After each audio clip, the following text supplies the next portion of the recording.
ইডির পর এবার নিয়োগ দুর্নীতি সংক্রান্ত সিবিআইয়ের মামলাতেও জামিন পেয়ে গেলেন কালীঘাটের কাকু ওরফে সুজয় কৃষ্ণ ভদ্র।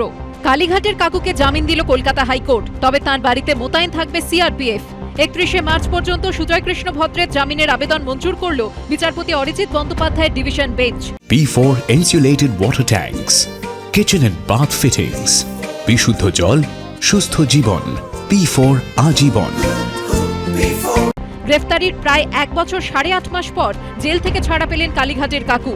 সুজয় কৃষ্ণর অ্যাঞ্জিওপ্লাস্টির প্রয়োজন রয়েছে বলে জানানো হয়েছে একাধিক হাসপাতালে দেওয়া মেডিকেল রিপোর্টে।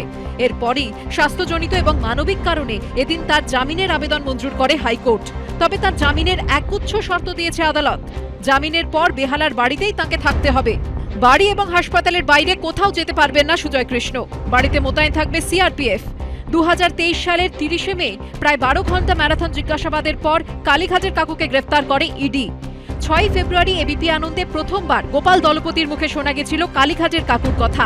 কুন্তল বারবার বলতো, এটা কি বলতো যে কাকুকে পেমেন্ট করতে হবে, তাড়াতাড়ি দ্রুত না দিলে হবে না। বলতো কালীঘাটের কাকুর কাছে যেতে হবে। হ্যাঁ, কালীঘাটের কাকুর কাছেই যেতে হবে।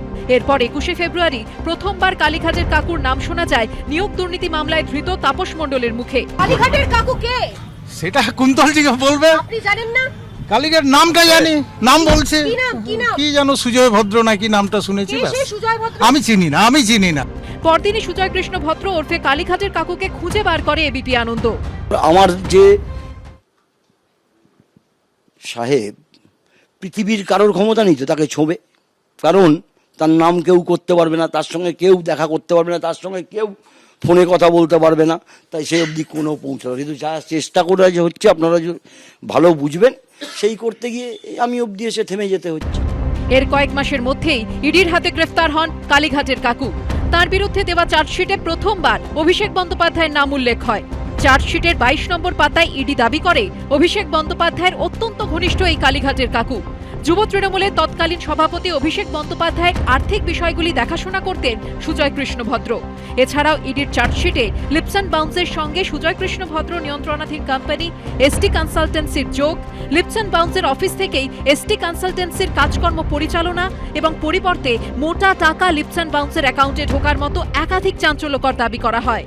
আলিপুরে লিপস অ্যান্ড বাউন্সের সেই অফিসেই কাজ করতেন সুজয় কৃষ্ণ ভদ্র ওরফে কালীঘাটের কাকু, যাকে প্রথমে গ্রেফতার করে ইডি, তারপর সিবিআই। এদিকে তার কণ্ঠস্বরে নমুনা সংগ্রহ করতে গিয়ে কালঘাম ছুটে যায় ইডির। তার কণ্ঠস্বরে নমুনা সংগ্রহ করতে রীতিমতো টানাপোড়েন হয়। আদালতের নির্দেশের পর বারবার এসএসকেএমে গিয়েও বারবার খালি হাতে ফিরতে হয় ইডির আধিকারিকদের। অবশেষে তার কণ্ঠস্বরে নমুনা সংগ্রহ করে ইডি। এদিকে গত বছরের শেষে প্রেসিডেন্সি জেলে গিয়ে তাঁকে শোন অ্যারেস্ট করে কেন্দ্রীয় গোয়েন্দা সংস্থা। সুজয় কৃষ্ণের কণ্ঠস্বরে নমুনা সংগ্রহ করে তারাও। এরপরই জামিনের আবেদন করেন সুজয় কৃষ্ণ ভদ্র। মঙ্গলবার সেই আবেদন মঞ্জুর করল কলকাতা হাইকোর্ট। 20শে মার্চ হবে এই মামলার পরবর্তী শুনানি। সৌভিক মজুমদারের রিপোর্ট, এবিপি আনন্দ।